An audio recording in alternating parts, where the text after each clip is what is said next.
Saya Prita Nantiasa Sabila dari kelas 1 PKIF ingin mempresentasikan tugas UTS metodologi studi Islam. Untuk yang pertama, konsep dasar Islamic Studies atau studi Islam. Studi Islam secara etimologis merupakan terjemahan dari bahasa Arab, yaitu Dirasah Islamiyah. Dari sejarah barat dikenal dengan Islamic Studies. Sedangkan secara harfiah, studi Islam adalah kajian mengenai hal-hal yang berkaitan dengan Islam. Makna ini sangat umum sehingga perlu ada spesifikasi pengertian terminologis tentang studi Islam dalam kajian yang sistematis dan terpadu. Studi Islam adalah usaha sadar dan sistematis untuk mengetahui dan memahami serta membahas secara mendalam tentang seluk-beluk atau hal-hal yang berhubungan dengan agama Islam, baik berhubungan dengan ajaran, sejarah, maupun praktik-praktik pelaksanaannya secara nyata dalam kehidupan sehari-hari. Selanjutnya, konsep dasar Islamic Studies itu ada 6. Yang pertama adalah perspektif Al-Quran. Yang kedua ada perspektif Al-Hadis. Yang ketiga ada filosofis. Yang keempat ada yuridis formal. Yang kelima ada psikologis. Yang keenam ada sosiologis. Untuk bahasan yang pertama, perspektif Al-Quran.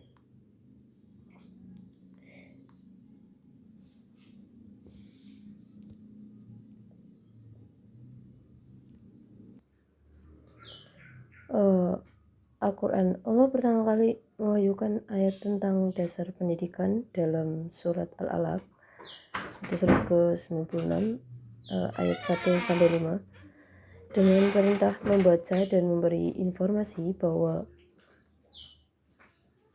Allah yang mulia yang mengajarkan manusia apa yang belum diketahui dengan perantara kalam. Untuk selanjutnya yaitu Al-Hadis. Hadis secara struktural maupun fungsional disepakati oleh mayoritas kaum muslim dari berbagai mazhab Islam. Sebagaimana sumber ajaran menjadi salah satu latar belakang pentingnya penelitian hadis. Menetapkan suatu hukum dalam Islam mutlak memiliki dasar dalil yang kuat, baik yang bersumber dari Al-Quran maupun yang bersumber dari hadis yang berkualitas.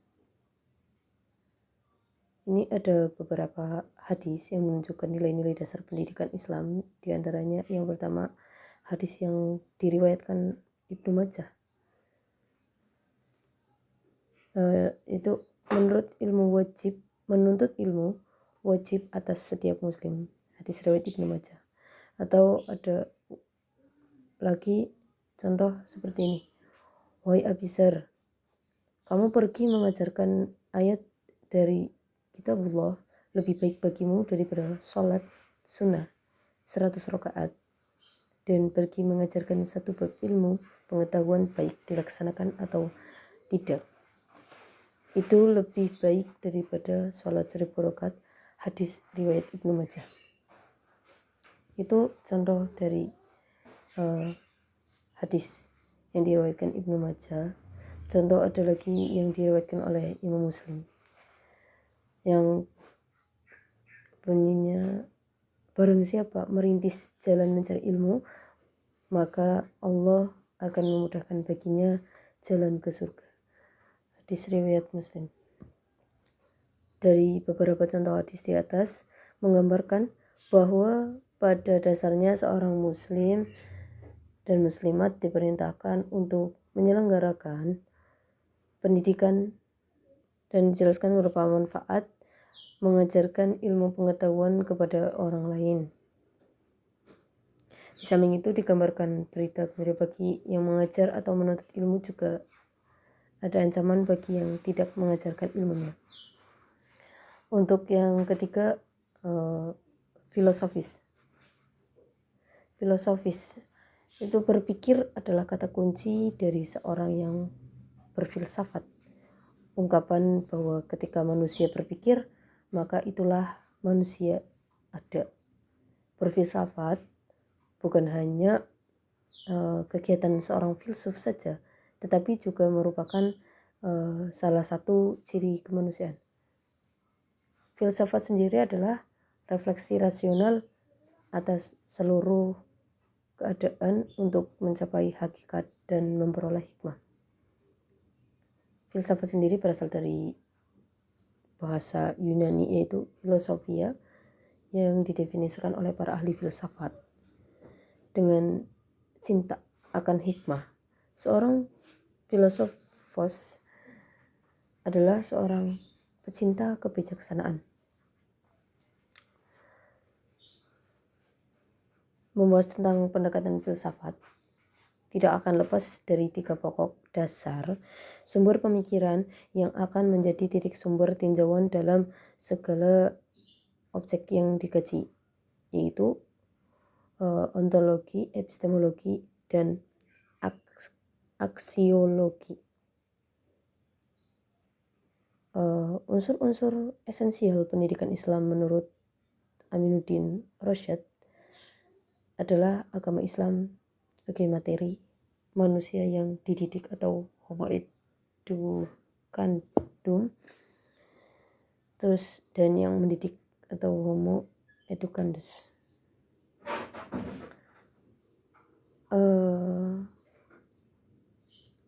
Untuk mengetahui dasar-dasar pendidikan Islam perspektif filosofis, maka perlu mengetahui tujuan pendidikan Islam. Untuk selanjutnya, yang keempat, yaitu yuridis formal. Negara Indonesia adalah negara hukum berbentuk republik berdasarkan Pancasila dan Undang-Undang Dasar Republik Indonesia. Begitu pula bentuk penyelenggaraan pendidikan yang ada di wilayah Republik Indonesia diatur dalam Undang-Undang dan Peraturan Pemerintah Republik Indonesia.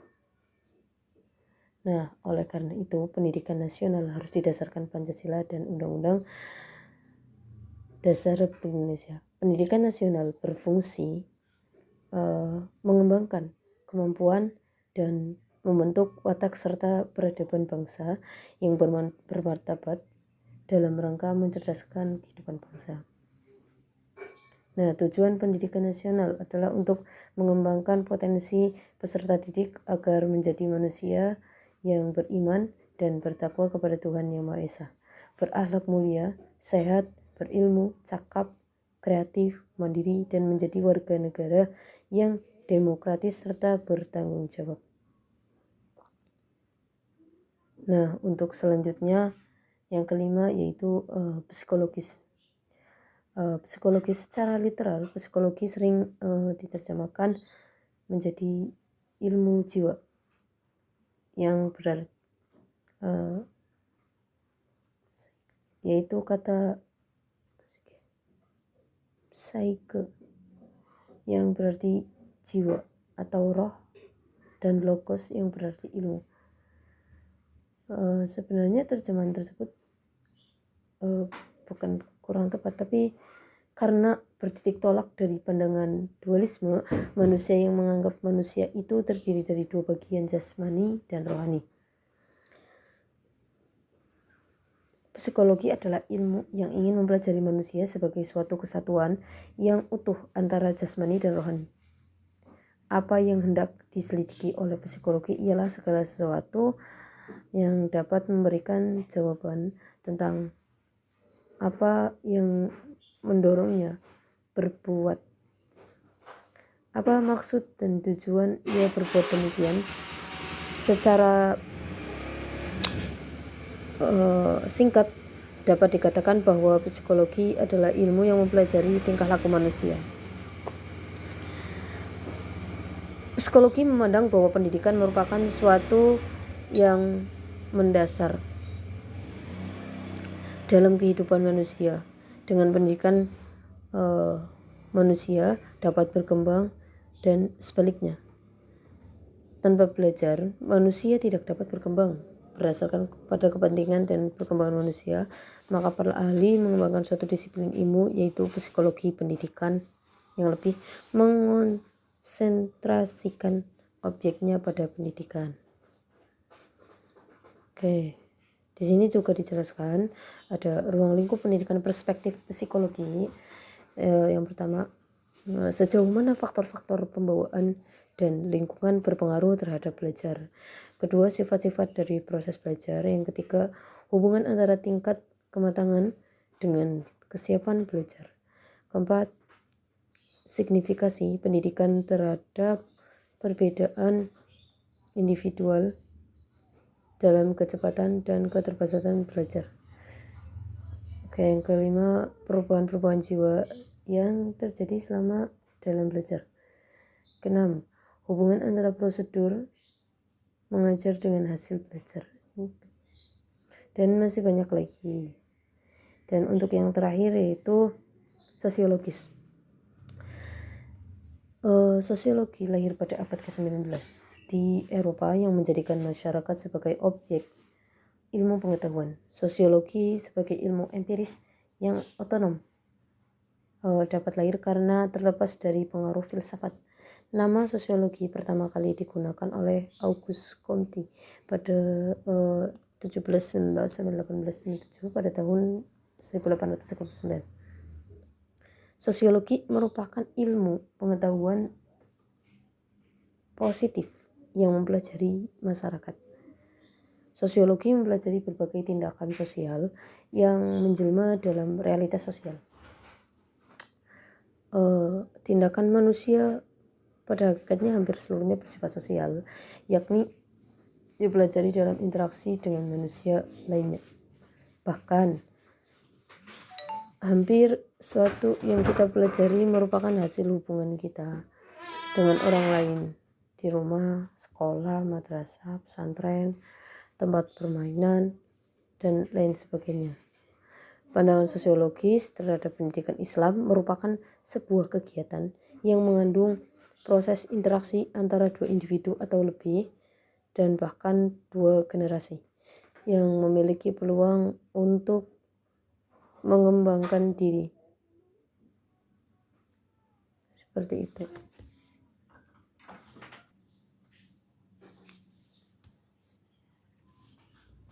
Untuk selanjutnya, studi Islam diarahkan pada kajian keislaman yang mengarah pada 3 hal.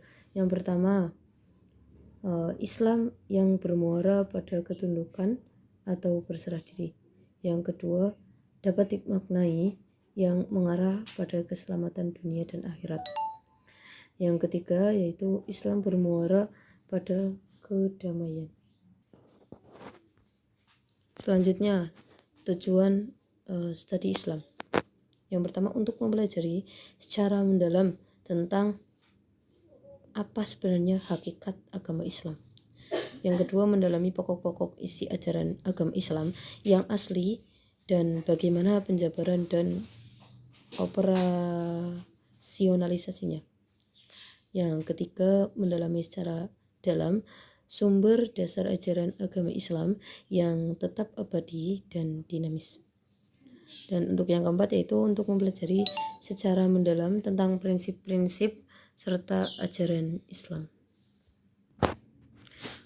Maksud dari tujuan studi Islam yaitu sebagai usaha untuk mempelajari secara mendalam tentang Islam dan segala seluk-beluk yang berhubungan dengan agama Islam sudah tentu memiliki tujuan yang jelas yang sekaligus menunjukkan kemana studi Islam tersebut diarahkan, seperti yang tertera di PowerPoint itu tujuan studi Islam yang ada 4 itu. Harapan dan tujuan-tujuan tersebut agar studi Islam akan bermanfaat bagi peningkatan usaha, pembaruan dan pengembangan kurikulum pendidikan Islam pada umumnya. Dalam usaha transformasi kehidupan sosial, budaya, serta agama umat Islam saat ini menuju kehidupan sosial budaya modern pada generasi-generasi mendatang. Sehingga misi Islam sebagai rahmatul lil alamin dapat terwujud dalam kehidupan nyata di dunia global. Untuk selanjutnya yaitu manfaat studi Islam. Yang pertama, mempelajari kemajuan zaman. Mempelajari kemajuan zaman, maksudnya kemajuan zaman akan berlanjut, tetapi kita sebagai dewasa harus mampu mengarahkan kepada anak cucu kita bahwa hal tersebut bukanlah aspek utama, tapi hanya sebagai landasan yang membawa perubahan ke depan ke arah yang lebih baik. Untuk yang kedua yaitu memahami konsep keilmuan. Dalam kajian keilmuan, pendekatan historis, empiris, dan lain sebagainya merupakan tujuan dalam kajian. Ilmu pengetahuan merupakan pola pikir manusia yang dianugerahkan oleh Allah SWT dan tidak berhubungan dengan wahyu, dan sebagian besar berpijak pada pola pikir rasional. Padahal tersebut tidaklah benar. Segala apa yang ada di bumi merupakan kehendak Allah SWT. Apapun yang terjadi, baik di langit maupun di bumi. Untuk yang ketiga yaitu pembaruan pola pikir yang maju. Pola pikir modern itu perlu dikembangkan. Hal ini agar perkembangan Islam menjadi perkembangan modern dan berakhlak mulia, bukan karena tuntutan zaman, melainkan untuk memperbaiki manusia yang mengkaji perkembangan zaman. Kontrol positif terhadap teknologi yang terus maju, yang mengkikis. Tak jarang nilai-nilai keislaman perlu diimbangi dengan pemikiran dewasa yang berlandasan pedoman manusia, yakni Al-Quran dan hadis. Nah, untuk selanjutnya yang keempat yaitu berpikir kritis. Maksud di sini adalah kritis dalam segala bentuk corak kehidupan. Dalam hal ini, pola pikir yang dikembangkan merupakan kritis yang positif, di mana manfaat berpikir membawa kebaikan, bukan hanya sekedar menerima bentuk perubahan, melainkan melihat manfaat dan kerugian yang akan ditimbulkan. Nah, untuk selanjutnya yaitu yang kelima, mengetahui bahasa teologi. Mempelajari bahasan studi Islam akan mempertemukan bahasan tema mengenai teologi, yakni aspek ketuhanan. Hal ini tidak dapat terhindarkan bagaimana orang akan selalu berpihak pada diri sendiri. Hal ini adalah menjadi tantangan bagaimana menerapkan konsep teologi secara arif ataupun bijaksana. Seperti itu. Untuk yang keenam yaitu menganalisis pola masalah. Dalam kajian metodologi Islam, kita dapat mendiskusikan mengenai ilmu humaniora klasik seperti fikih, hadis, kalam, ulumul Quran, usul fikih, dengan ilmu-ilmu humaniora kontemporer, sehingga Islam dapat dijadikan sebagai ajaran yang mampu menjadi obat mujarab dalam mengatasi masalah kekinian. Selanjutnya, konsep dasar normatif dalam studi Islam. Normatif sendiri berasal dari bahasa Inggris, yaitu norm yang artinya norma. Artinya ajaran, acuan, ketentuan tentang masalah yang baik dan buruk, yang boleh dilakukan atau tidak dilakukan. Jadi pendekatan normatif adalah pendekatan yang memandang agama dari segi ajarannya yang pokok dan asli dari Tuhan, yang di dalamnya belum terdapat pemikiran manusia. Norma itu erat hubungannya dengan akhlak, yang dimana hal ini adalah perbuatan yang muncul dengan mudah dari kesadaran jiwa yang bersih dan dilakukan atas kemauan sendiri, bukan berpura-pura atau juga paksaan. Karena akhlak itu merupakan inti dari agama, bahkan inti dari ajaran Al-Quran. Maka dari itu norma juga sering diartikan pula sebagai agama. Dalam pendekatan ini juga agama dilihat sebagai suatu kebenaran yang mutlak dari Tuhan, yang di dalamnya terdapat penalaran pemikiran manusia. Dalam bidang sosial pun agama tampil menawarkan nilai-nilai kemanusiaan, kebersamaan, kesetia kawanan, tolong menolong, dan lain sebagainya. Dalam bidang ekonomi pun agama menampilkan menawarkan keadilan, kebersamaan, kejujuran, dan saling menguntungkan. Dalam ilmu pengetahuan, agama tampil mendorong pemeluknya agar memiliki ilmu pengetahuan dan teknologi yang setinggi-tingginya. Dalam bidang kesehatan, lingkungan hidup, kebudayaan, politik, dan lain sebagainya, agama juga tampil sangat ideal yang dibangun berdasarkan dalil-dalil yang terdapat dalam ajaran agama Islam yang bersangkutan. Untuk selanjutnya itu konsep dasar historisitas studi Islam. Pendekatan historisitas Islam adalah suatu ilmu yang di dalamnya dibahas berbagai peristiwa dengan memperhatikan unsur tempat, objek, latar belakang, dan pelaku dari peristiwa tersebut. Melalui pendekatan sejarah ini, seorang diajak menukik dari alam idealis ke alam yang bersifat empiris dan mendunia.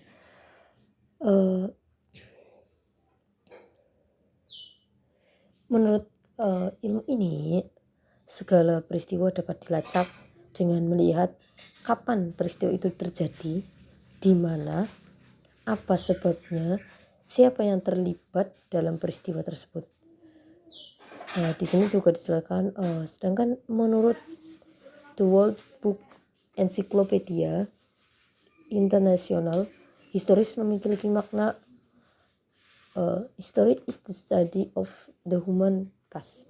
Historians study records of past events and prepare new records based on their research. Sedangkan menurut Asyumardi Azra, sejarah dari kata Arab itu syajarah yang berarti pohon. Pengambilan istilah ini berkaitan dengan kenyataan bahwa sejarah setidaknya dalam pandangan orang pertama yang menggunakan kata ini menyangkut tentang antara lain yaitu syajarah al-nasab, pohon yang genealogis yang dalam masa sekarang bisa disebut sejarah keluarga atau family story. Pendekatan kesejarahan ini amat dibutuhkan dalam memahami agama, karena agama itu sendiri turun dalam situasi yang konkret, bahkan berkaitan dengan kondisi sosial kemasyarakatan. Dalam hubungan ini, Kuntowijoyo telah melakukan studi yang mendalam terhadap agama dalam hal ini menurut pendekatan sejarah. Yang tadi melalui pendekatan sejarah ini seseorang diajak menukik dari alam idealis ke alam yang bersifat empiris dan mendunia. Dari keadaan ini seseorang akan melihat adanya kesenjangan atau keselarasan antara yang terdapat dalam alam idealis dengan yang ada dalam empiris dan historis. Pendekatan kesejarahan ini amat dibutuhkan dalam memahami agama, karena agama itu sendiri turun dalam situasi dan konkret, bahkan berkaitan dengan kondisi sosial kemasyarakatan. Pendekatan kesejarahan ini amat dibutuhkan dalam memahami agama, karena agama itu sendiri turun dalam situasi yang konkret bahkan berkaitan dengan kondisi sosial kemasyarakatan. Dalam konteks ini yang tadi saya jelaskan, Kutowijoyo telah melakukan studi yang mendalam terhadap agama, yang dalam hal ini Islam menurut pendekatan sejarah. Ketika ia mempelajari Al-Quran, ia sampai pada kesimpulan bahwa dasarnya kandungan Al-Quran itu menjadi dua bagian, yang bagian pertama berisi konsep-konsep dan bagian kedua berisi dari kisah-kisah sejarah dan perumpamaan. Seperti itu.